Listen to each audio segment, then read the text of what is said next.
Entonces, buenas tardes a todos, damos el saludo formal. Hoy es el encuentro sincrónico de la clase 5. Hoy es el jueves 7 de octubre y vamos a trabajar en esta clase con el cierre de la unidad 2 y los temas que corresponden a esa unidad, que son el periodo de 0 a 3 años.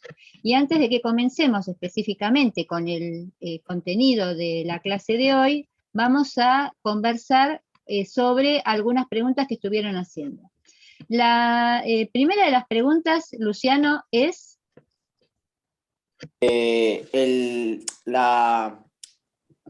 ¿Cómo se va a llevar la evaluación? Digamos, sé que hay 2 días, digamos, y cómo presento, en qué día me voy a presentar y en cuál no, cómo aviso, Bien. y cómo va a ser la metodología.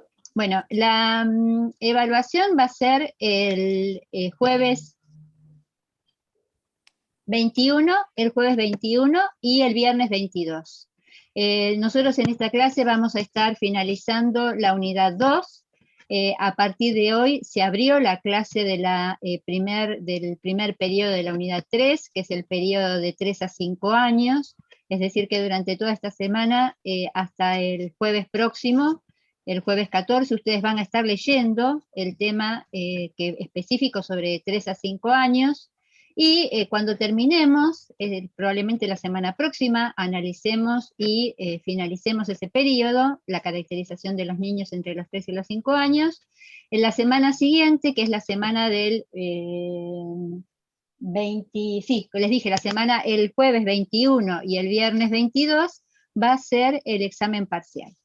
Cada estudiante tiene que presentarse en su turno. El examen parcial es un cuestionario que va a estar online, lo van a encontrar en una solapa del aula, y entonces a partir de un horario que todavía no tenemos definido, el del día jueves, porque con la profesora Almada vamos a participar de un congreso, entonces estamos definiendo cuál es el mejor horario en el que vamos a abrir el parcial para después tener un momento de encuentro y avanzar con el temario de la clase siguiente, que es el periodo de 6 a 8 años.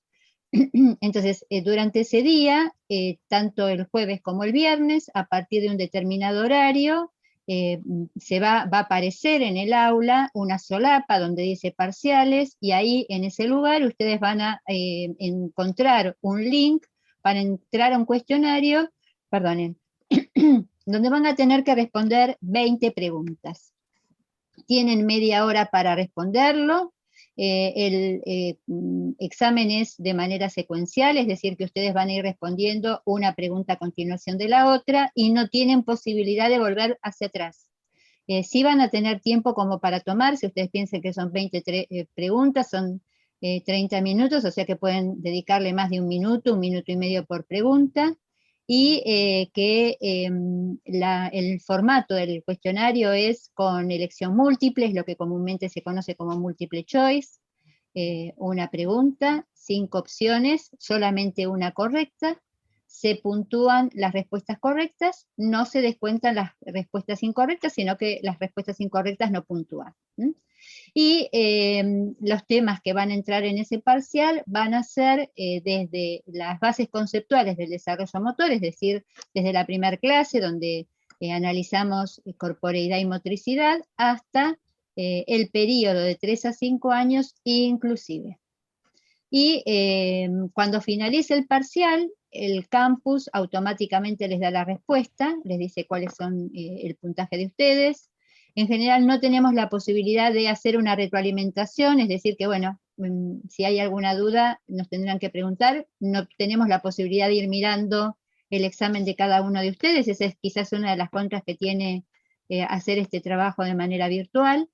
Y una vez finalizado el examen, probablemente ese día, el día jueves, les avisaremos en qué horario nos encontramos para analizar cómo fue el parcial y continuar con el contenido de la clase.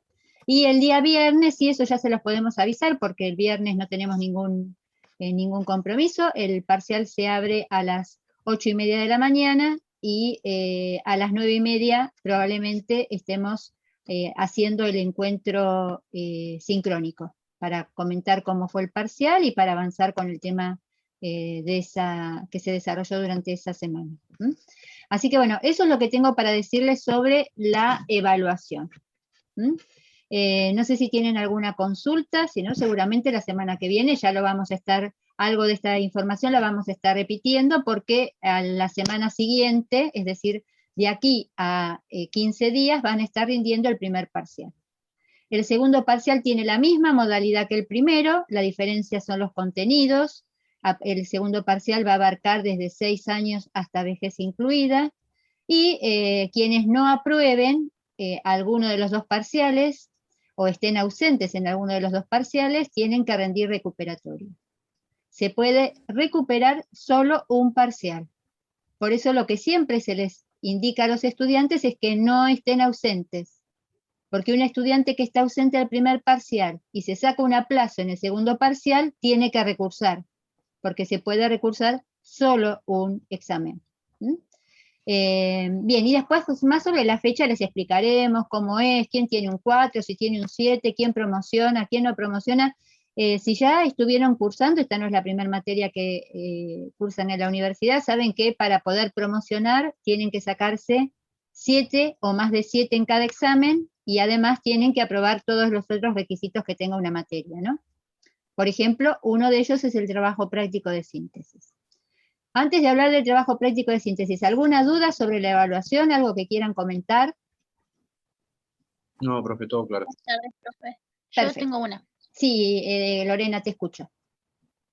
Quería saber, ¿el parcial va a estar disponible al horario que nosotros cursamos? Por ejemplo, yo soy de los viernes. Sí. ¿Va a estar al horario que yo curso el viernes o va a estar disponible?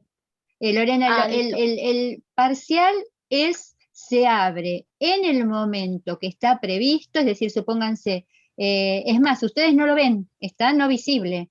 Entonces, supóngase que el examen empieza a las 8:30, vos entras en el aula, estás preparada, 8:30 vas a la solapa y vas a ver que te va a aparecer ahí la posibilidad de entrar. Durante esos 30 minutos vos podés interactuar con el parcial, con esto que te digo, el parcial tiene un orden secuencial, tenés que ir avanzando con las respuestas como el parcial te lo va proponiendo, y a las 9 el parcial se cierra, ¿sí? Por eso es necesario que busquen ese día para rendir el parcial, un lugar con buena conectividad, y que puedan responder, o sea, que puedan estar tranquilos respecto de las condiciones de conectividad que tengan para poder trabajar con el parcial, ¿no? Así que bueno, eso es la modalidad que tiene. Sí. Una pregunta, en el caso que se corte la luz, ¿cómo hacemos? Tenés que rendir el recuperatorio, Camila, porque no hay forma en que la universidad sepa si vos se te cortó la luz o si vos estás diciendo que se te cortó la luz, ¿sí? Entonces, en general, cuando un estudiante nos ha pasado en algún caso muy particular, que bueno, que el estudiante presenta un reclamo y educación a distancia lo considera, porque inclusive son situaciones donde yo puedo presentar, pero que bueno, que educación, por ejemplo, nos pasó una situación X con un estudiante, el estudiante dijo lo que le había pasado, yo comprobé que había pasado, porque yo también a veces puedo comprobar qué es lo que pasa, yo comprobé que era lo que había pasado, y bueno, y en esa situación se consideró.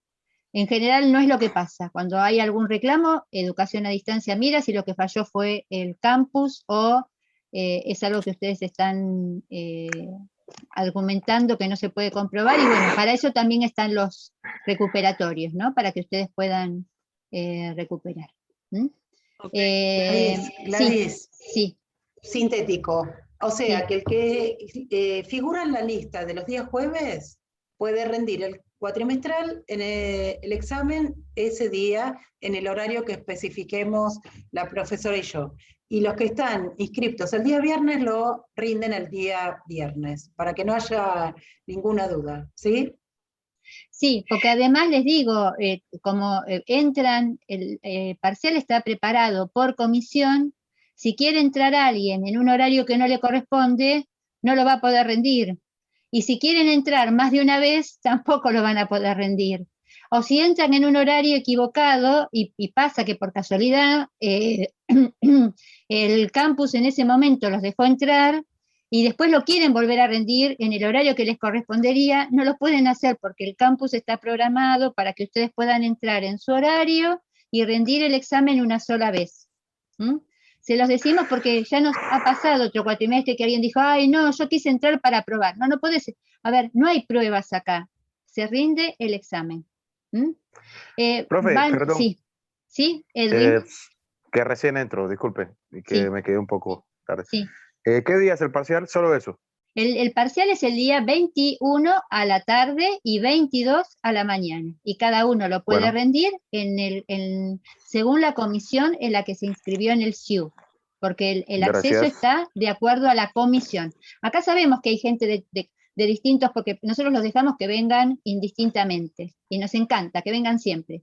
Pero para rendir el parcial, cada uno respete el horario y la comisión en la que se inscribió. ¿Mm? Bien, vamos a la segunda pregunta, Luciano. Trabajo práctico de síntesis. El trabajo práctico de síntesis que ya lo mostramos, que ya les dijimos que hicimos un video, me parece que fue la semana pasada, es un video que debe estar en la solapa del primer año de vida. Fíjense, hay uno de los videos que dice, además, trabajo práctico de síntesis. En ese video... Claro, sí, porque no lo había encontrado, profe, y no sabía, Bueno, digamos... fíjate, Luciano, que me parece que está en uno de los videos que subí, no recuerdo si la semana pasada o la semana anterior, me parece que es de la semana anterior, del encuentro sincrónico que correspondía a la clase 3. Ahí explicamos, fíjense, porque yo voy tratando de poner los nombres de los temas que trabajamos en cada uno de los videos, para que si alguien quiere ver algún tema en particular, no tenga que estar navegando por todos los videos. Hay un video que dice trabajo práctico de síntesis, trabajábamos con un contenido y ahí a continuación, antes del recreo, terminamos hablando del trabajo práctico de síntesis. Lo importante es que tienen que ir completándolo clase por clase y que eso se entrega en la última clase de la cursada. La última clase de la cursada entregan ese trabajo práctico de síntesis. Bien, ¿alguna otra consulta? ¿No? Buenísimo. Entonces, saben que si van teniendo consultas, las escriben o levantan la mano y Cecilia, Maru o yo, hoy que tenemos la suerte de ser 3, estamos más atentas y bueno, y Ceci y Maru van leyendo y la verdad que para mí es de mucha utilidad porque bueno, a veces no alcanzo a leer lo que van planteando. Bueno, entonces sí. Mi única duda respecto al trabajo de síntesis es la fecha de entrega. La fecha de entrega, Kevin, en general es a partir de la última clase. Terminamos la última clase y en esa semana, antes del parcial, ustedes tienen que entregar, ya a partir de ese momento tienen que entregar el trabajo práctico de síntesis. Van a ver que vamos a abrir una solapa específica, la solapa ya está armada, pero bueno, la abrimos específicamente, que dice cierre de la materia, y en ese cierre de la materia van apareciendo todos los requisitos para que ustedes puedan regularizar la cursada. De paso, aprovecho a comentarte, Kevin, a partir de tu pregunta, que ya publiqué hoy la segunda jornada académica. Recuerdan que muchos de ustedes participaron en la jornada de la RAFAM el viernes pasado, y el viernes 15, es decir, justo dentro de una semana, hay una segunda jornada académica que ya la publiqué. La jornada es sobre la soledad de las personas mayores, lo organizamos en forma conjunta la universidad con la Fundación Navarro Viola, como parte de la especialización en envejecimiento, y para participar en la jornada, a ver, ya para que la vean y sepan dónde está, a ver si la encuentro, espérenme un segundito, así ya se las muestro. Un segundo, aquí, acá estoy, bien, a ver si lo puedo compartir, y se las muestro para que lo identifiquen. Bueno, acá ustedes ya están viendo, voy a ir a, están viendo la pantalla, ¿no? Bueno, Sí. Bueno, acá en jornadas académicas, jornada académica, hoy publiqué esta jornada, ¿sí? Fíjense, Ahí dice la soledad de las personas mayores, y lo importante es que es por Zoom y requiere inscripción previa. Si ustedes entran en esa solapa y hacen clic acá, ¿sí? Van a ver, acá dice no mostrado a los estudiantes, es la anterior, la anterior es no mostrado, esta sí. Hacen clic aquí y ahí ya se pueden inscribir. Y ahí les dice cómo tienen que participar, porque no está previsto que la Fundación Navarro Viola les dé certificado, al menos no lo conversamos, y entonces para que ustedes puedan, ya saben que los que participaron de la RAFAM van a tener que enviar su certificación. Los que participen de esta van a hacer una captura de pantalla y con un breve comentario se lo van a mandar para dejar constancia de su participación a la profesora Almada, los que cursen con ella, y a mí, los que cursen conmigo. Bien, entonces, hechas todas las aclaraciones, vamos a pasar a, dejo de compartir, y vamos a pasar a analizar y tratar de profundizar sobre algunos temas que quedaron pendientes del periodo de 0 a 3 años. Recuerdan que nosotros venimos analizando de qué manera se inicia el desarrollo motor a partir de este periodo que se conoce actualmente como los 1000 días, es decir, cómo la gestación y el periodo prenatal de estos 270 días donde uno está, donde el ser humano empieza a conformarse y nosotros consideramos como la primera etapa del desarrollo motor. Continúa luego, esa primera etapa de nuestro desarrollo humano, continúa luego en una etapa extrauterina. Y entonces estuvimos analizando la semana pasada cómo se iban dando la serie de procesos, producto de los factores de crecimiento y maduración, que iban permitiendo esos cambios tan importantes durante y tan acelerados como son en estos 365 días que constituyen el primer año de vida. Y pusimos el acento durante todo ese periodo en los cambios que tenían que ver con el dominio de la motricidad, a partir de un factor que es fundamental, que es la maduración, y dentro de la maduración, una de las manifestaciones o uno de los procesos de maduración, que es el del sistema nervioso, al que denominamos mielinización. Esa es un poco la síntesis de lo que analizamos la semana pasada. Y esta semana teníamos para profundizar, y les pedimos por favor que leyeran y que vieran los videos sobre desarrollo intelectual, desarrollo afectivo, es decir, cómo se va constituyendo la inteligencia, cómo se constituye la afectividad, y qué pasa con la crianza, es decir, qué tenemos que hacer los adultos encargados del cuidado y de la estimulación y de la crianza, digamos, en términos generales, de ese ser en pleno desarrollo. Y antes de que empecemos con ese tema, yo estuve leyendo los aportes de ustedes en el foro y me parecía muy importante poder hacer una aclaración, ¿sí? Antes de que empecemos a analizar y que pasemos a las dudas o consultas.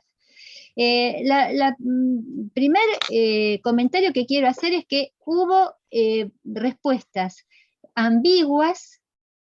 Porque digo por qué ambiguas, porque no terminaba de quedar claro qué era lo que estaban respondiendo respecto de qué pasa con el cambio o la regulación tónica durante el primer año de vida. Frente a la pregunta, ¿cuáles son los músculos que van permitiendo el control postural? ¿Cuáles son los músculos que van incrementando el tono muscular para permitir el control de la postura? Algunos contestaron los flexores, ¿sí? Primer año de vida, vida extrauterina. Primera etapa del desarrollo motor postnatal, es decir, fuera del vientre de la madre. Entonces, esa es la primera pregunta que traigo. ¿Cómo analizaron esto? ¿Y por qué algunos de ustedes siguen pensando que fuera del vientre de la madre todavía sigue predominando el tono o siendo mayor, o sea, teniendo mayor tono, ¿sí? Hipertónico, los flexores durante este primer año de vida. ¿Se entiende lo que planteo? Vamos a hacer una recapitulación y vamos a ponerlos en contexto. Dentro de la etapa prenatal, para que el feto termine de desarrollarse y pueda estar esos 270 días que necesita dentro del vientre de la madre. ¿Cómo es que se da la regulación tónica? ¿Qué músculos están hipertónicos y qué músculos están hipotónicos? Hipertónicos, los extensores. Hipertónicos. ¿Puede ser que sea un desarrollo axial? Un desarrollo axial. ¿Qué es axial? Es decir, todo lo que es en el centro del cuerpo y no las extremidades. Sí, axial es en el centro del cuerpo. Perfecto. Axial es eje. Eje y axial son sinónimos. ¿Sí? Eje y axial son sinónimos. Pero lo que yo estoy preguntando, ¿por qué hago esta pregunta? Porque las respuestas me llevan a darme cuenta que no están, que está resultando complejo entender cómo es el proceso. ¿Sí? Profe, lo que se desarrolla son los músculos extensores, los de las piernas y los de los brazos. ¿Cuándo, Agustina? Cuando está desarrollando la mielinización. Sí, la mielinización, pero ¿cuándo? Cuando ya se puede parar, digamos. Cuando ya se puede parar. Bien, entonces vamos a reforzar este concepto porque, ya les digo, leyendo las respuestas, me di cuenta, dije, bueno, acá hay algo que no se está entendiendo. Dentro del vientre materno, para poder terminar su propio desarrollo prenatal y la madre que lo pueda terminar de gestar, ¿sí? Quien lo está gestando pueda completar ese proceso, lo que se va dando es un aumento del tono. ¿Qué quiere decir un aumento del tono? Que se contrae más, hay un aumento del tono, se pone hipertónico los flexores, ¿sí? Y cuando hago hipertónico los flexores, lo que estoy pensando es en alguien que se flexiona, que se dobla sobre sí mismo. Y eso en general lo hacen los músculos que están en la parte anterior de nosotros, ¿sí? Los músculos del cuello, los músculos de los pectorales, los abdominales, los flexores de la cadera y de las piernas, y los flexores de los brazos. Entonces, todos los músculos flexores aumentan el tono para que uno pueda quedarse dentro de la panza de quien lo está gestando. Eso que se da durante esos últimos 3 meses, entonces, está hipertónico el flexor, y entonces, para que alguien se pueda flexionar, lo que está del otro lado, en la espalda, y los que son los extensores, los músculos posturales, tienen que bajar el tono, si no, estaría todo el tiempo ahí peleándose los que se quieren flexionar con los que no se quieren flexionar. Entonces, los músculos extensores, que son los que me van a permitir, como dijo Agustina, tener la postura bípeda, esos van a bajar el tono, van a decir, bueno, flexionate, yo tengo tiempo después para lograr hipertonía. Cuando nace el bebé, cuando nace el feto y se convierte en bebé, durante el primer año de vida se da el proceso contrario. Los que empiezan a aumentar el tono muscular producto de la mielinización, como muy bien dijo Camila, y para llegar a alcanzar el control postural y la postura bípeda, como dijo Agustina, son los extensores, ¿sí? Entonces, ¿quiénes aumentan el tono muscular producto de la mielinización durante el primer año de vida? Los extensores. Y justamente la mielinización lo que me va a permitir es hacer exactamente el proceso contrario de lo que pasó dentro de la panza mientras que estaba en la vida prenatal. Bien, esa es la primera aclaración que tienen que tener en cuenta. Y recuerden que hipertonía es aumento de tono, e hipotonía es relajación, descenso de tono, porque eso lo vamos a ver ahora también para el análisis del desarrollo de la afectividad. Bien, ¿alguna otra duda respecto de qué pasa con el tono, qué pasa? Y bueno, y algo que es central, que con Cecilia siempre decimos que nos damos cuenta que es difícil, ustedes se quedan con la anécdota, se extiende, se relaja, se aumenta la tensión. No, lo importante acá es entender el proceso que es responsable de todo lo que pasa durante el primer año de vida es la mielinización, que se da, como dijo, creo que fue Lucas, ahora perdí porque se me van corriendo, como dijo Lucas, recuerden que la primera ley de la mielinización es céfalo-caudal, que la mielina va bajando por el eje del cuerpo, pero que va de la cabeza a los pies, y próximo-distal, ¿no? Del eje axial distal, del eje a las extremidades. Porque si no se entiende eso, les va a costar mucho. Van a decir, bueno, ¿y por qué primero levanta la cabeza? ¿Y por qué después va haciendo esto otro? ¿Y por qué a los 3 meses no puede hacer prensión voluntaria? Y a los 3 meses no puede hacer prensión voluntaria porque todavía ni siquiera puede sostener su tronco. Entonces, si no puede ni sostener su tronco y no puede sostener la cabeza, ¿cómo va a poder tener autonomía en las manos? Esto es toda una evolución biológica genéticamente determinada.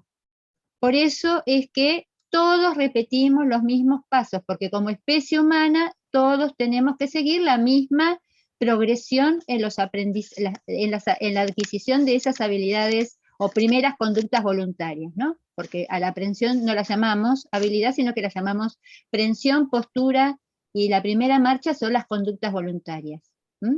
Bien, ¿dudas hasta acá? ¿Se entendió esto? ¿Sí? Leonardo me dice que sí, que son los que veo. Sí. Veo la cara de Leonardo que me dice que sí. De los demás, no sabe, no contesta. La profesora dice sí, callan. Sí, profe, se entiende. Bueno, gracias, Agustina. Bien, ¿alguna otra duda sobre esa evolución tan importante de la motricidad? ¿Alguna consulta que quieran hacer, algo que no se haya entendido? Podemos pasar. Y acuérdense que la semana pasada, cuando vimos ese primer año de vida, hablamos de cómo evolucionaba la aprensión, cómo evolucionaba el control postural y cómo evolucionaba la marcha, ¿no? Esas 3 conductas voluntarias. Entonces, si entendimos eso que es el desarrollo de la motricidad, lo que tenemos que hacer hoy es ver qué pasa con la afectividad, y con la inteligencia y con la crianza. Esos son nuestros 3 temas de hoy. ¿Podemos avanzar con esos o hay alguna pregunta pendiente? Profe, yo le hago voy a acotar algo. Usted dijo sobre los videos, yo realmente, les soy sincera, no los vi, pero en el final del texto que usted mandó, el periodo prenatal, habla sobre los juegos de crianza, sobre los estímulos y la importancia que tiene el padre y, bueno, el entorno al niño, digamos. Pero bueno, nada, yo lo vi en el texto, digamos. Ajá. Bien. Bueno, tienen que hacer el esfuerzo de mirar, además, sobre todo los que tienen que mirar, porque los videos que estamos grabando este año responden a las preguntas que ustedes van haciendo. Si ustedes quieren tener una explicación de los textos que están leyendo, tienen que recurrir a los videos que ya estaban subidos en el aula, ¿no? Los videos que están subidos son videos donde en otras instancias anteriores de la cursada de esta materia fuimos grabando las distintas explicaciones que fuimos dando de los temas que vamos tratando. Y ahora por eso hemos decidido poder responder a las preguntas que ustedes tienen. Entonces, si no queda pregunta sobre el desarrollo de la motricidad, comencemos con el desarrollo de la inteligencia. ¿Cómo les resultó la lectura del desarrollo de la inteligencia? ¿Pudieron ver? Ahí tienen unos videos sobre el desarrollo, el planteo que hace Piaget, la explicación que da Piaget sobre cuál es el origen de la inteligencia y cuáles son los distintos periodos que él plantea, que es el científico y el marco teórico que nosotros estamos usando en esta materia para explicar la inteligencia. ¿Cómo les fue con eso? Perdón.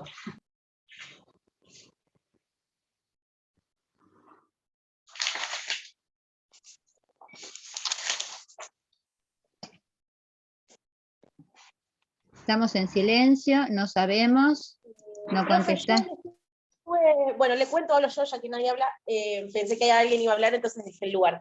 Yo lo que estuve leyendo y me pareció muy interesante, bueno, en realidad todo lo que es la afectividad, la acomodación, asimilación y esas cosas, Sí. y la verdad que mucho no pude resumir porque la verdad que es todo muy importante, ¿no?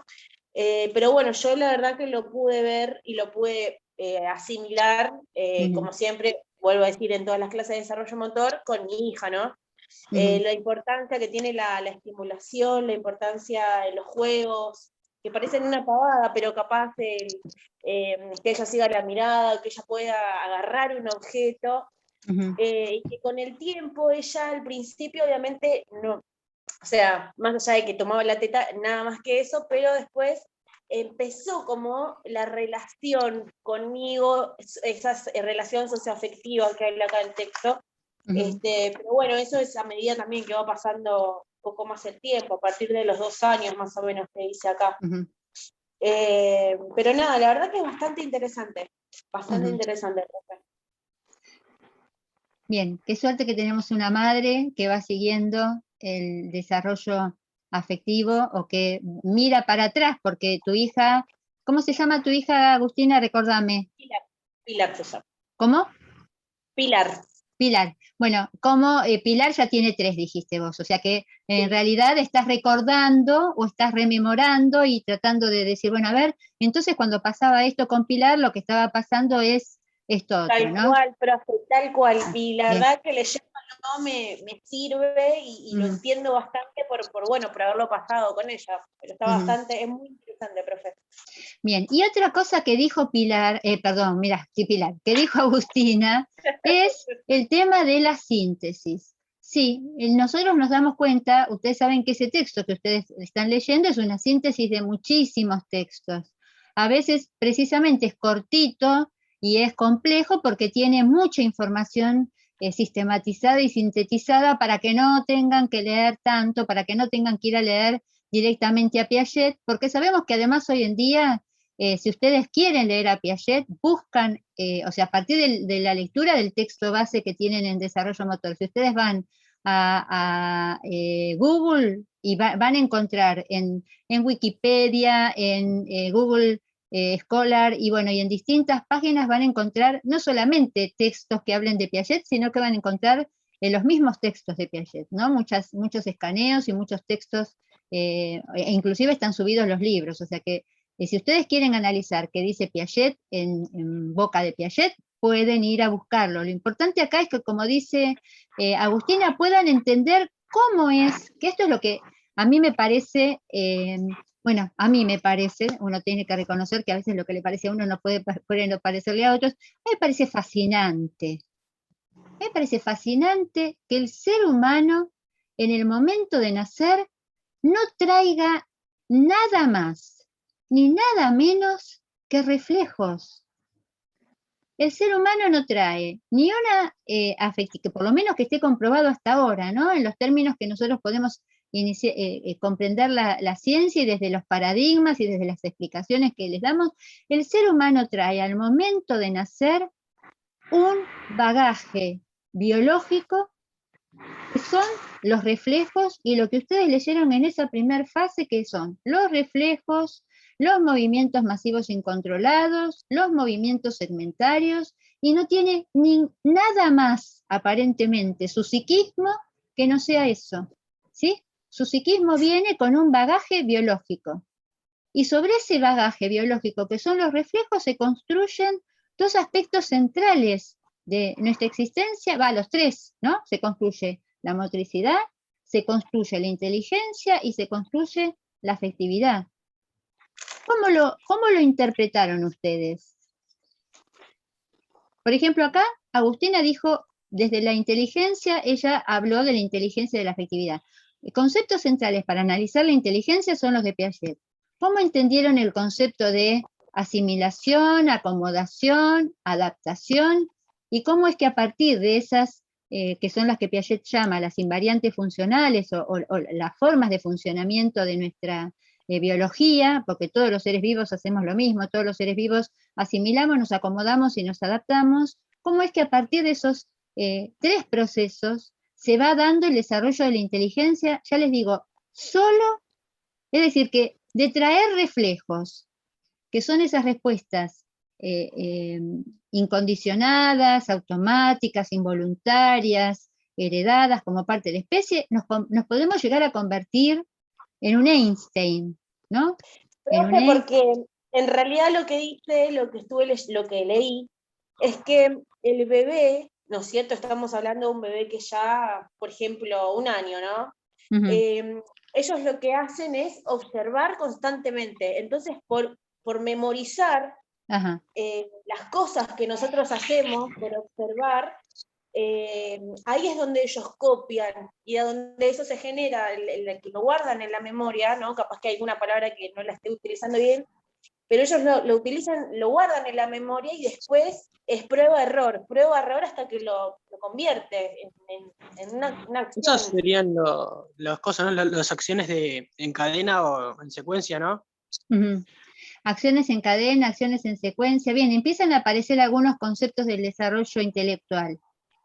Acá Pero dijo además, Agustín, sí. Además el bebé también necesita una guía, no lo consigue solo. Como decía Vygotsky, también se le está un andamiaje previo que le ayude a procesar todo eso. Esperen que están hablando los dos al mismo tiempo. Leonardo nos está trayendo a Vygotsky, qué suerte. Nosotros en general, Leonardo, hacemos un análisis solo desde Piaget, no porque Vygotsky no nos interese, sino porque ya bastante complejo es entender a Piaget, como además para sumar toda la mirada que tiene, no solamente sociológica, sino también estructuralista y demás, Vygotsky, pero esto que plantea Leonardo es así, ¿no? O sea, no es que el ser humano se desarrolla por pura iniciativa o por pura respuesta refleja. Para que se den esos reflejos tiene que haber una estimulación ambiental, tiene que haber una inmersión en la cultura, que es el componente tan importante que trae Vygotsky, ¿no?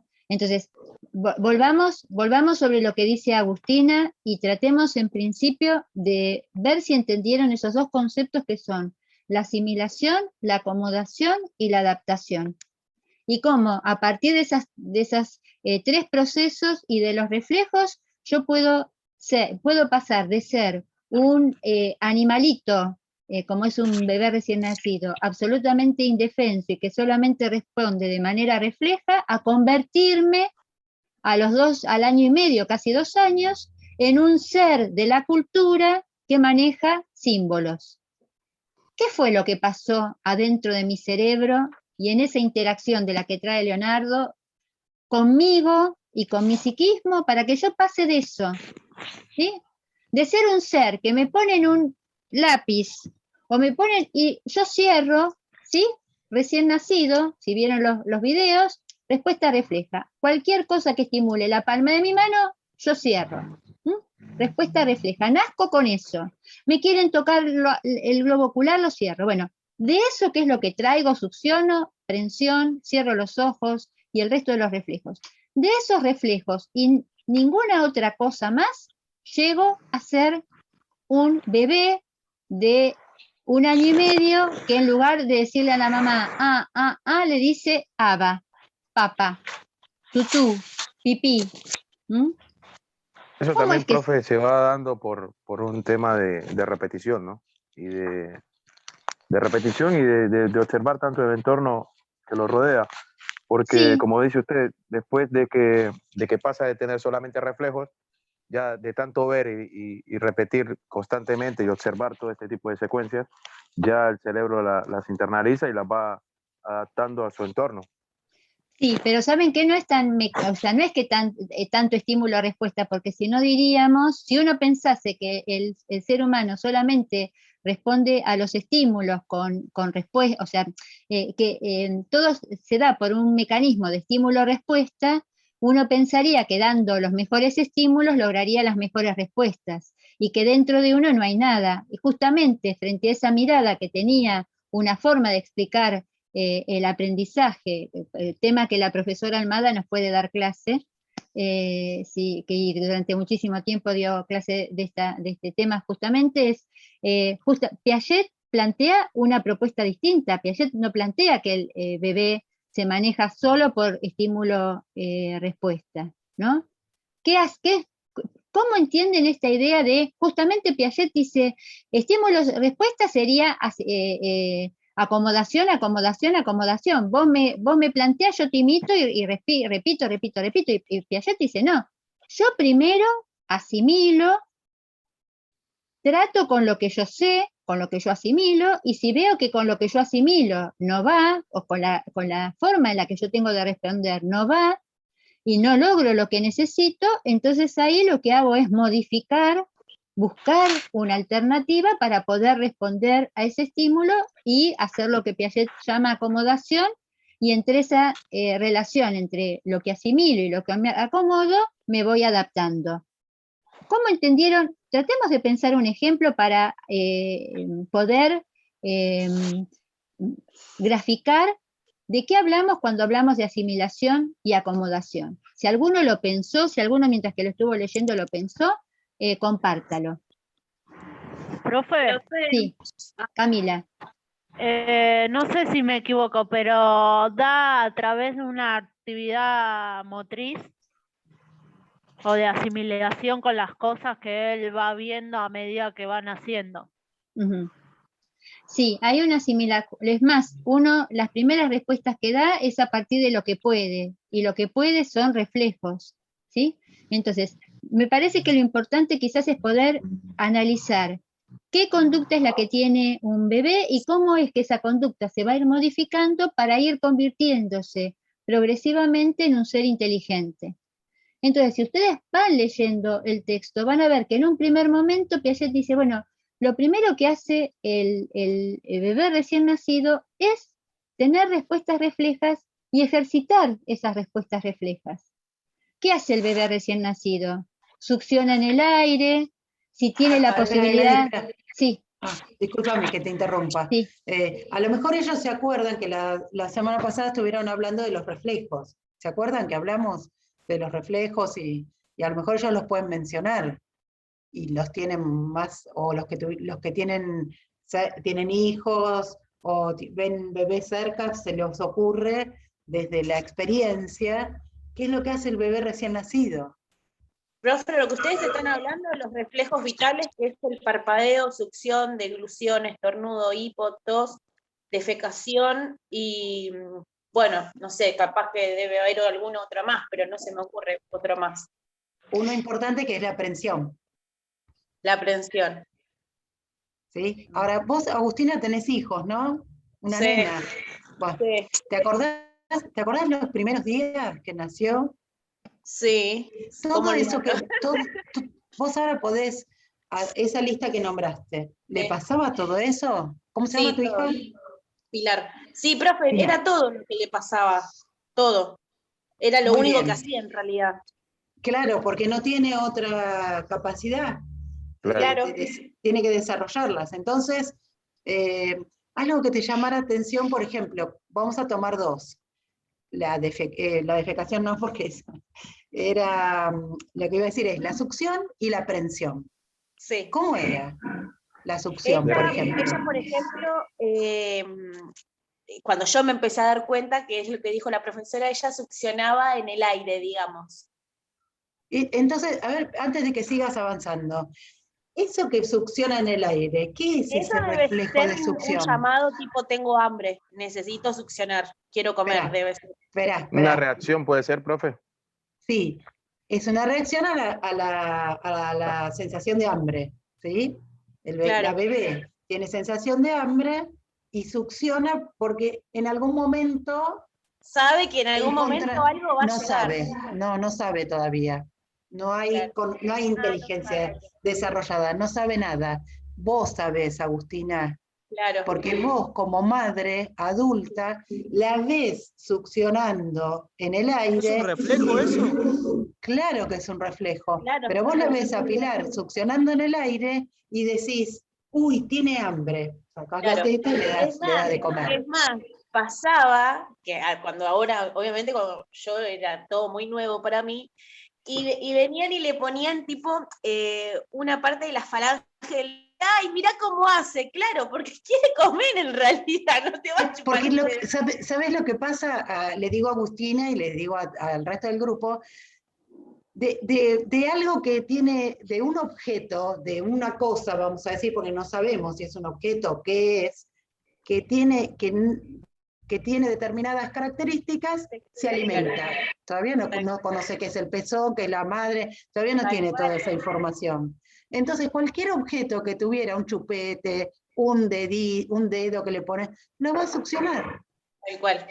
Es más, si ustedes tienen, por ejemplo, mascotas, sobre todo los gatos, con los cachorros, siguen succionando, sí, porque es ese reflejo que es lo que le va a permitir justamente alimentarse. Si no pudiera tener ese reflejo, no puede tragar la comida, ¿sí? que es la leche materna en ese momento. Y entonces la profesora les estaba hablando de la ejercitación, ¿no? Por eso, profe, a veces cuando nacen los bebés prematuros, le tienen que dar la comida por sondas porque todavía no tienen el reflejo de succión. Tal cual, ¿sí? Pero la ejercitación que hablábamos, porque, ¿por qué abandonamos? Ahora ya no succionamos más la comida, somos adultos, tenemos tenedor, cuchillo, comemos, masticamos, o sea, cambió totalmente nuestro modo de alimentación. Pero ¿cómo fue el proceso digamos, para desarrollar desde ese reflejo de succión hasta usar cuchillos, ¿sí? Y tenedor, y comer y masticar, ¿sí? Y también por la misma asimilación y lo propio de esto que estamos hablando, que es lo que ellos copian. Claro, copian de la vida cotidiana del adulto y entonces después se dan cuenta que ya no hace falta la succión, sino que agarran la cuchara y comen el No es así. No es que se dan cuenta. Claro. Primero, vos volvé a mirar a tu hija Pilar de días, ya no tiene recién nacido. Cuando vos decís, además de que tiene hambre, lo que está haciendo es ejercitando ese modo. Viste que a veces, a los que no tienen chicos, perfeccionamiento. A veces, claro, a veces los bebés recién nacidos les cuesta succionar, justamente porque este reflejo no tiene la calidad tal que de una, succiona y se alimenta, ¿sí? Y entonces, ¿cómo lo mejora? Con el ejercicio, igual que cuando ustedes hacen actividad física, el único modo de mejorar eso es ejercitar, o sea que cuando está succionando en el aire también está ejercitando. Lo que pasa es que los niños lo interpretan como, uy, tiene hambre, o le das un sentido a eso, ¿sí? Yo creo, Ceci, que a mí me parece, en función de todo esto que estábamos analizando de los reflejos, por eso digo que me parece que es tan importante poder entender los procesos en paralelo, ¿no? Tenemos que pensar en paralelo cómo evoluciona, cómo gracias a la mielinización evoluciona en paralelo la motricidad, la inteligencia y la afectividad. La motricidad ya fuimos viendo, a medida que avanza la mielina, algo que lo hacía de manera refleja, producto de que llega la mielina, lo puede hacer de manera voluntaria. Abro la mano y la cierro cuando hay algo que me interesa para agarrar. Hasta que llegó la mielina, el que me dominaba era el reflejo a mí. Cuando llega la mielina a la mano, la que domina el reflejo soy yo. Pero ese proceso que se da de manera biológica y nerviosa para la motricidad, también es el reflejo, es la ejercitación y el proceso por el cual yo voy construyendo mi psiquismo. Al principio, cuando yo cierro de manera involuntaria la mano, eso es lo que Piaget llama ejercitar los reflejos, ¿sí? Succiono en el aire, abro y cierro la mano, aun cuando yo no quiero. Lo que está haciendo mi psiquismo es ejercitar los reflejos. Pero cuando llega la mielina, yo esa acción que era involuntaria la puedo empezar a hacer de manera voluntaria. Cuando soy capaz de hacer esa acción de manera voluntaria, es lo que Piaget llama a esa primera acción voluntaria un esquema motor. Y gracias a ese esquema motor, yo lo primero que hago es empezar a expresar o empezar a darle respuesta o a accionar sobre el mundo, ¿sí? Bien. Y algo más, Gladys. Sí. Y a empezar a construir mi aparato cognitivo, digamos. Esto que está diciendo Gladys, que es el psiquismo, pero es eso que me va a permitir después interpretar como decís vos, se da cuenta. Sí, va a tener que pasar un tiempo, pero para ese proceso que le va a dar lugar a que realmente tenga conciencia de lo que lo rodea, de lo que quiere y de las capacidades que tiene para lograr resolver un problema, tiene que ver con este proceso que Piaget está mencionando, que se origina en los reflejos. Entonces, primero nazco con los reflejos. ¿Cuál es la primera puerta de entrada a la inteligencia? La ejercitación de los reflejos. Esos reflejos que se van dando de manera espontánea, en algún momento los puedo empezar a controlar. Eso es lo que Piaget llama reacción circular primaria o esquema motor. ¿Qué es una reacción circular primaria? Una reacción, una respuesta que yo puedo ir dando frente al medio y que al mismo tiempo que la voy controlando voluntariamente, también lo que me va permitiendo es conocer el mundo, ¿sí? Por ejemplo, la etapa de los reflejos es esto que Agustina dijo, mi Pilar succionaba en el aire. Empezamos a pensar en esquemas motores cuando en lugar de succionar en el aire, Pilar empieza a llevarse, por ejemplo, el chupete o la mano a la boca. Entonces, ahí lo que vamos viendo es que el bebé lo que puede empezar a hacer son esquemas motores voluntarios y que los empieza a repetir porque le permiten descubrir el mundo que los rodea y también descubrirse a sí mismo. Entonces, ese es, podríamos decir, el primer acto voluntario y también el primer acto cognitivo, donde uno deja de ser presa de los reflejos y empieza a poder realizar conductas voluntarias. Pero esas primeras conductas voluntarias que ustedes después vamos a mirar para repasarlo, primero lo vamos a explicar y después lo vamos a mirar en el esquema que ustedes tienen en la diapositiva para que puedan tenerlo en cuenta y puedan sintetizarlo. En esa primera posibilidad de tener ese esquema motor, lo que empieza a pasar es que acá se empieza a dar el juego entre la asimilación y la acomodación. Cuando el bebé tiene un esquema motor, por ejemplo, de succionar, todo lo que esté a su alrededor va a seguir ejercitando ese esquema motor y entonces se lo va a aplicar a todo lo que lo rodea. Por ejemplo, se va a chupar la mano, va a succionar la sabanita, va a succionar el chupete, y entonces es el momento del riesgo, donde, ¿qué dice uno? No le dejes al bebé de 5 o 6 meses, no le dejes nada a mano, porque ¿qué va a hacer? ¿Qué hacen los bebés cuando tienen algo cerca? Se lo llevan a la boca. Se lo llevan a la boca.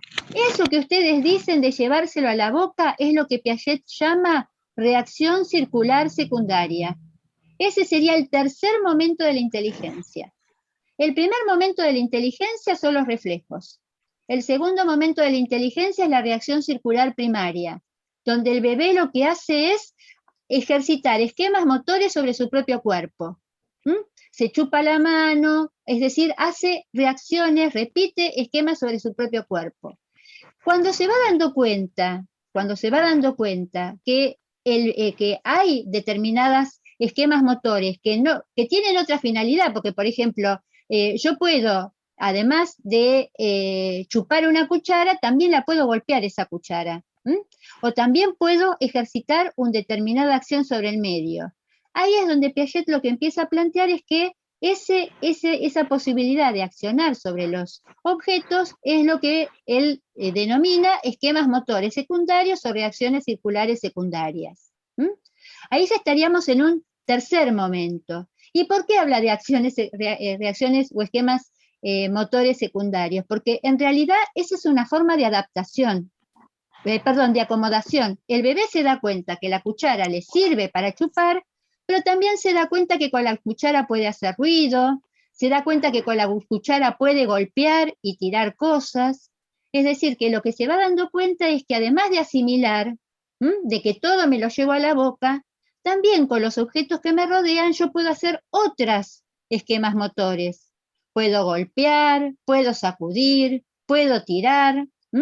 Eso es lo que se llama acomodar.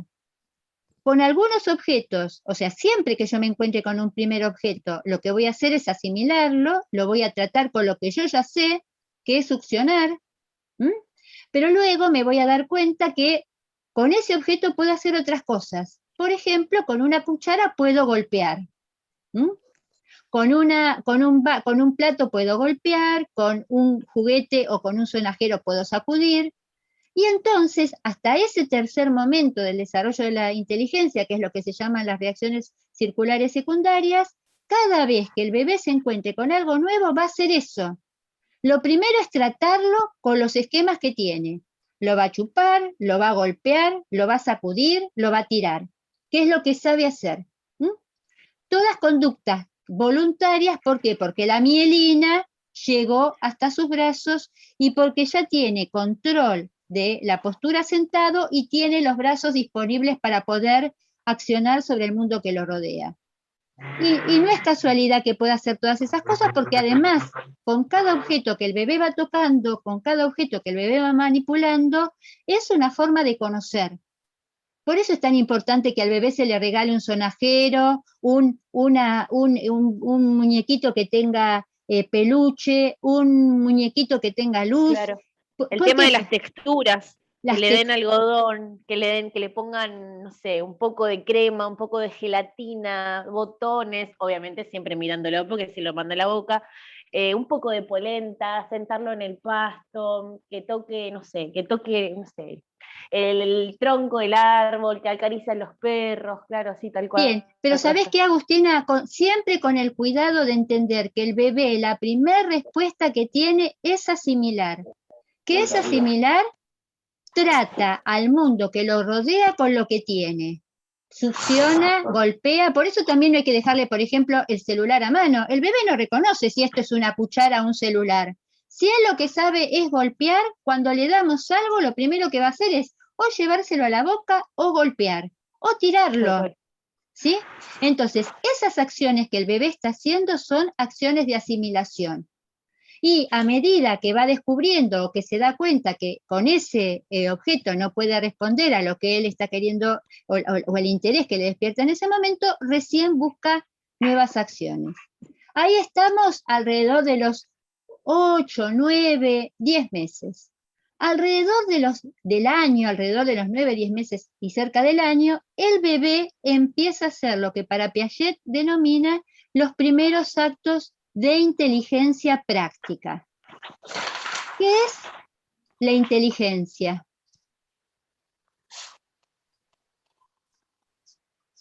Es como el bebé va a ir pensando lo que va a hacer a futuro. Todavía no piensa, Camila. No hay pensamiento todavía en ese momento, porque pensar es construir, tener, hay inteligencia práctica. Es una forma de adaptación, puede ser también. Sí, Gustavo, justamente la inteligencia es la forma de adaptación humana. Esa sería la respuesta más genérica, ¿sí? Un ser humano demuestra su inteligencia a partir de que puede adaptarse, es decir, que puede responder a los estímulos del medio o a los problemas que le plantea el medio. Porque la inteligencia, además de ser... Eso, Gustavo, eso es. ¿Qué es la inteligencia? La inteligencia es la capacidad de resolver problemas. Y es la forma en la cual los seres humanos lograron la adaptación. Otros animales no lograron adaptarse, algunos se extinguieron, otros fueron encontrando distintas formas de adaptación. El ser humano, la forma de adaptación que fue encontrando, y de manera recíproca con el ambiente, fue a través de la inteligencia. ¿Y cómo nos demuestra? Hasta ahora el bebé nos dice que está en desarrollo de su inteligencia, pero hasta los 9, 10 meses, hasta el año, el bebé no demuestra que sea inteligente. Está en camino de cómo demuestra en algún momento que el bebé es inteligente, o que está en pleno desarrollo de su inteligencia. Y, por ejemplo, cuando puede agarrar la mamadera, digamos, y llevársela a la boca. Y eso lo puede hacer desde mucho antes, Agustina, y no nos demuestra que es inteligente. Ah, ok. Cuando ya empieza a ser un poco más independiente de algunas cosas. Pero, Edwin, no tiene que ver con la independencia. Pensémoslo, acá, tratemos, sí.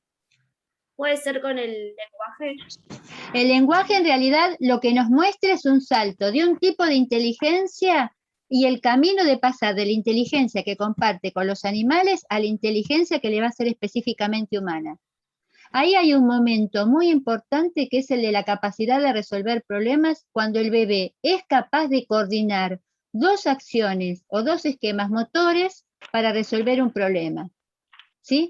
El ejemplo, ustedes tienen algunos ejemplos en el texto, es necesario que pueden buscar y pueden pensar en otros ejemplos. Piaget plantea que el niño o el bebé nos demuestra o alcanza la primera manifestación concreta de la inteligencia, que es lo que llama la inteligencia práctica, cuando el bebé es capaz de coordinar esquemas para resolver una acción. A mí me gusta dar siempre el ¿Puedo ejemplo. agregar una cosita, Sí, Gladys? por favor. Sí. A mí me parece que, espera un segundito, a mí me parece que lo que tienen que tratar de entender es, desde el principio, desde la primera clase, hablamos de la complejidad que implica entender al sujeto como una integridad.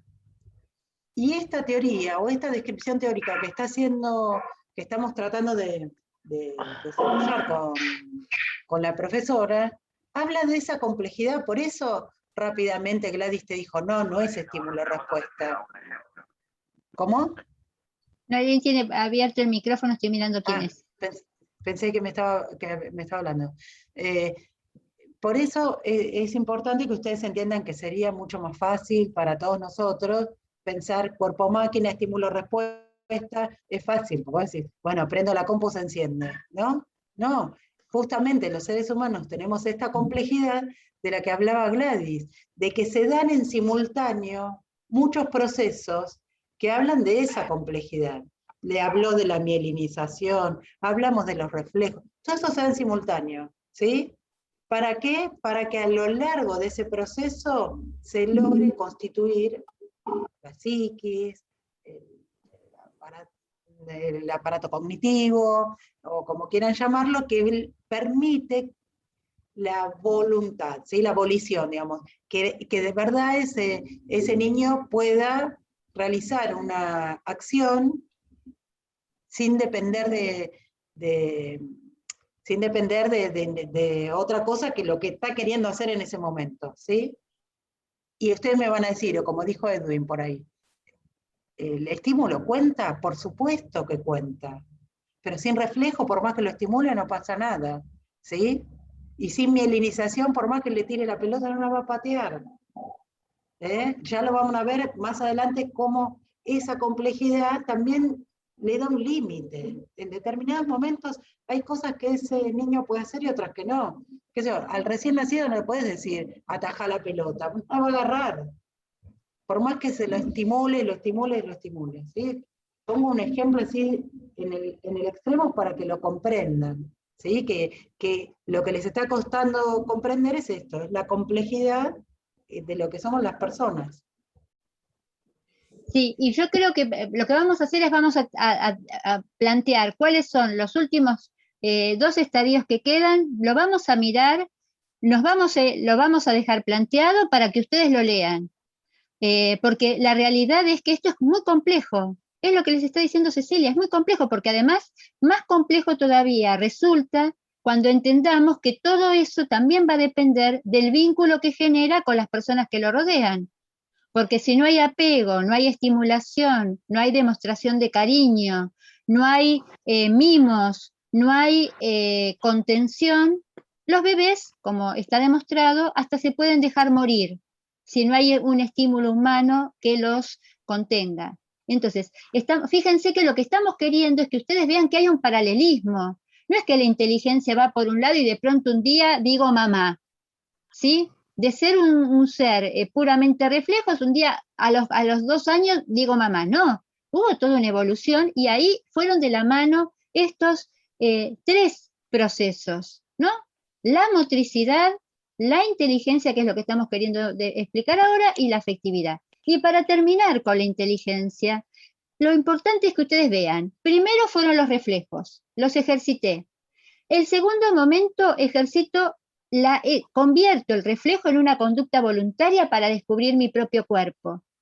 Entonces, ejercito los reflejos que hacen a mi propio cuerpo. Succiono, sigo los objetos que tienen luz. Bien, lo que Piaget llama esquemas motores sobre mi propio cuerpo. Luego empiezo a aplicar esos esquemas motores para descubrir el mundo. En el cuarto momento lo que hago, y ahí es donde aparece la inteligencia para Piaget, soy capaz de coordinar 1 o 2 acciones motrices para resolver un problema. Y ahí es donde ya soy casi un mono. ¿Por qué digo un mono como ser humano? Porque uso el mismo tipo de inteligencia que tienen nuestros primos biológicos más cercanos, que son los primates.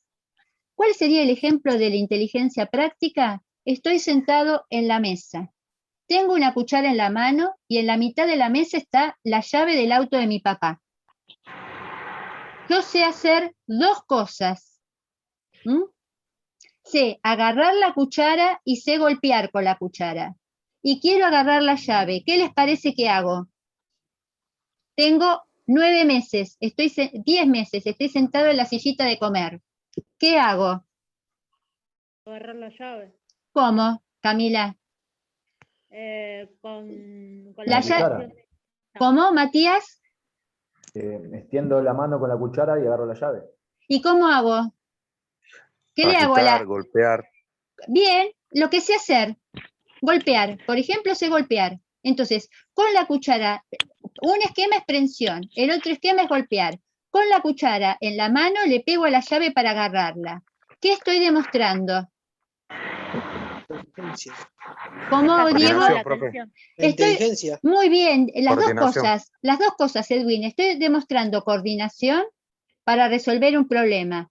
Es decir, coordino esquemas que tengo y resuelvo el problema. Hay algo que me interesa, que me lo ponen lejos para que yo no lo pueda agarrar. Y yo les hago, ¿sí?, a todos, y haciendo lo que sé, lo agarro. Mismo ejemplo, pero en lugar de con la cuchara, el celular de mi papá está sobre el mantel. Y mi papá me lo deja en la otra punta de la mesa para que yo no lo agarre. Pero yo tengo 2 esquemas, prensión y tracción. ¿Qué puedo hacer para agarrar el celular de mi papá? Agarrar el mantel, profe, tirar todo al piso. Todo al piso, bien. En ese momento estoy demostrando que soy un ser inteligente. Eso pasa alrededor del año y es el cuarto momento o el cuarto subestadio del desarrollo de la inteligencia. A partir de ahí, ¿qué dice Piaget?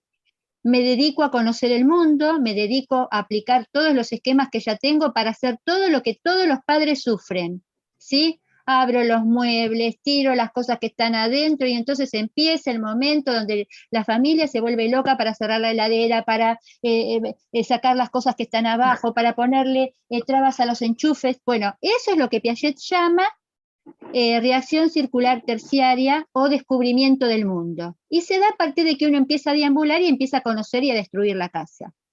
Y ya estamos, es un ser inteligente porque es como un mono, puede coordinar esquemas y lograr lo que se propone, descubre el mundo, quinto estadio, y llega el momento donde se empieza a separar de los animales y empieza a ser específicamente humano. ¿Cuál es ese momento? Que da el final de esta inteligencia práctica y empieza la otra inteligencia que va a ser específicamente humana. ¿El comienzo del pensamiento? ¿Con qué, Camila?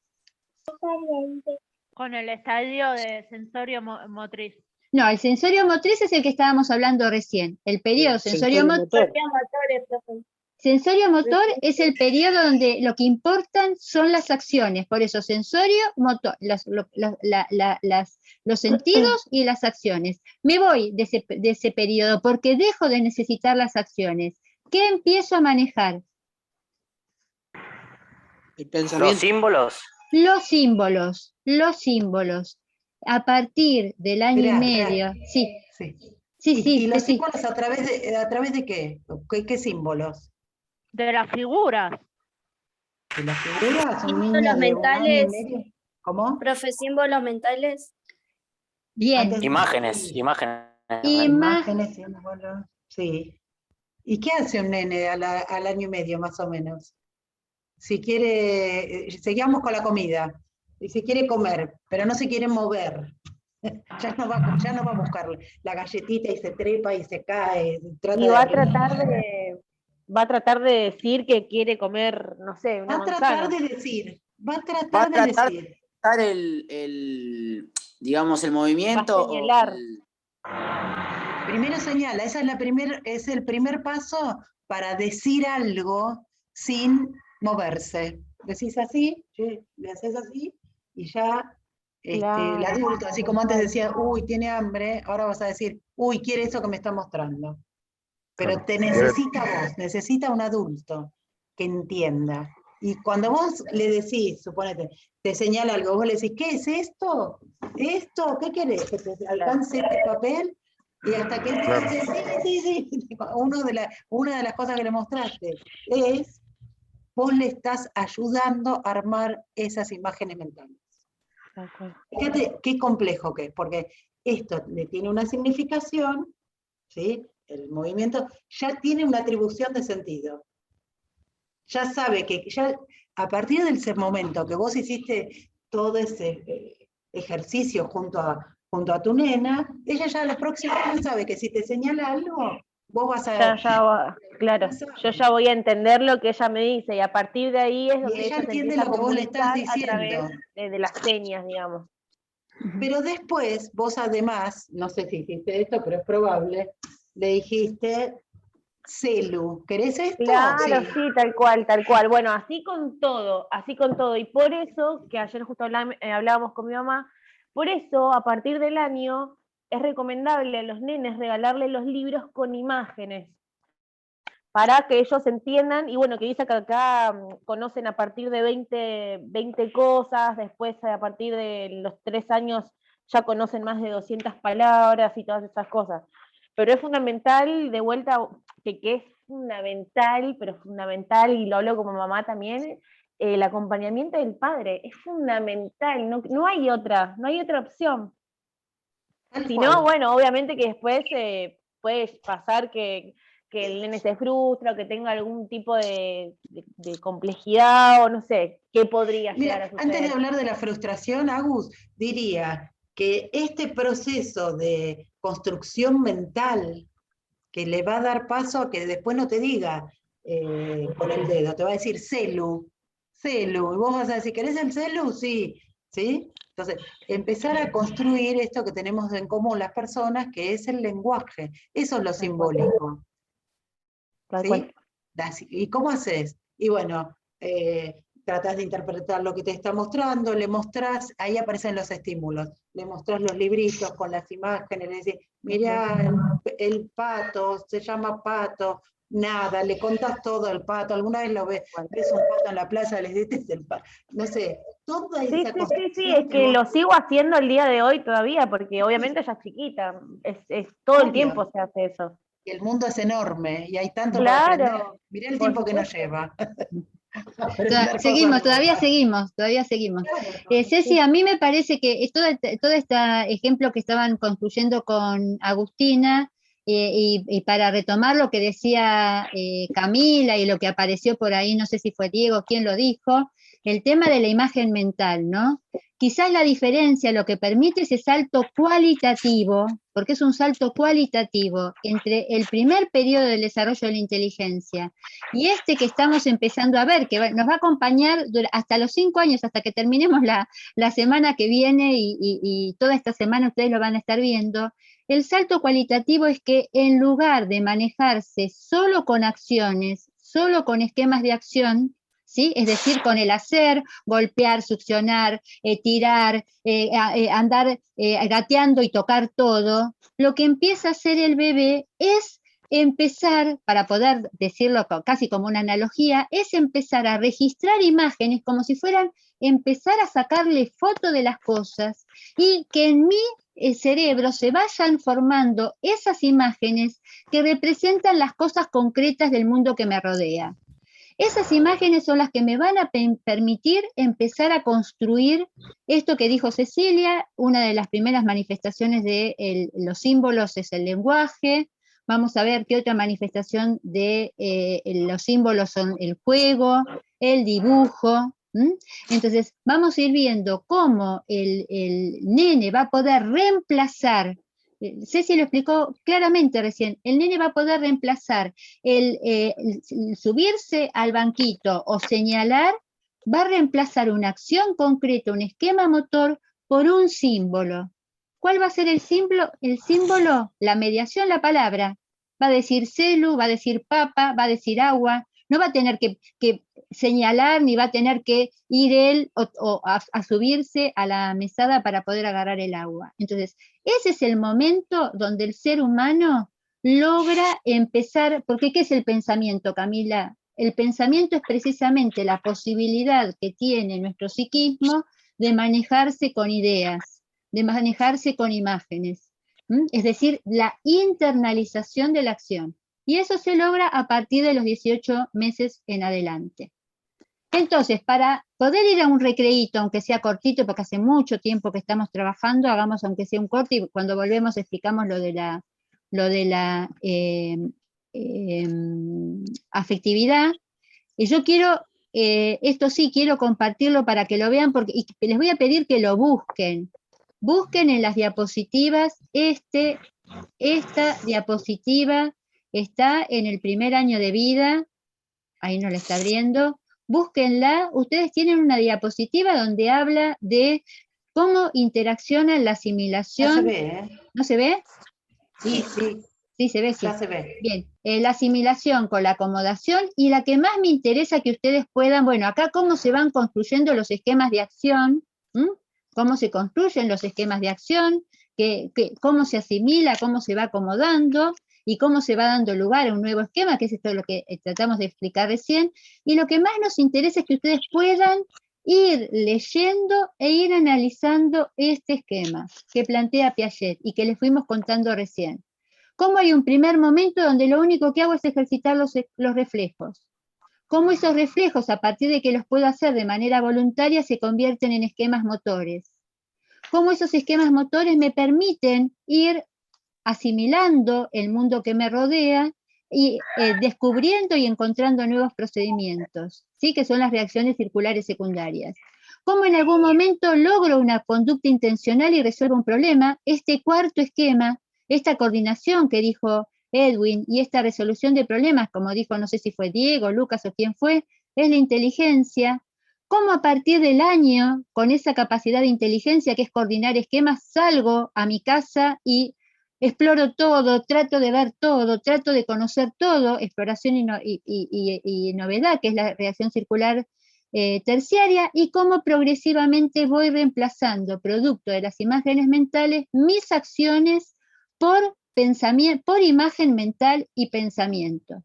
Acá, en este periodo tan corto de mi vida, paso de ser un mono al año, inteligencia práctica, a convertirme en o insertarme en el mundo de los humanos, que es el mundo de los símbolos, y lograr esto que es el pasaje de la acción a la representación mental. ¿Es difícil entenderlo? Sí, es dificilísimo, pero lo tienen que tratar de entender esta cosa maravillosa que nos pasa a los seres humanos de ser pura biología a partir de esa pura respuesta refleja que es justamente los reflejos y el funcionamiento del sistema nervioso, hacer todo esto tan maravilloso en nuestro cerebro que es la inteligencia y la afectividad. Hacemos 5 minutos. Gladys, sí. Gladys, una cosa sola. Sí. Sobre todo traten de comprenderlo porque va a tener consecuencias en su práctica profesional. No es un concepto que les va a quedar ahí colgando vacío. Después cuando ustedes enseñan van a tener un fundamento de por qué eligieron tal ejercitación respecto de otra. Van a tener fundamento. Bueno, eso sí. Para que se vayan a pensar 5 minutos ahora en el recreo. Sí, hacemos 2:35, es muy cortito, 2:35. No, sí, es muy cortito. 2:45, 2:45. No, 2:40. 2:40. Nos encontramos acá, alguien que haga la pausa activa, ¿sí? Vamos, unas pausas, necesitamos 3, 4 pausas activas y volvemos. Chau, chau.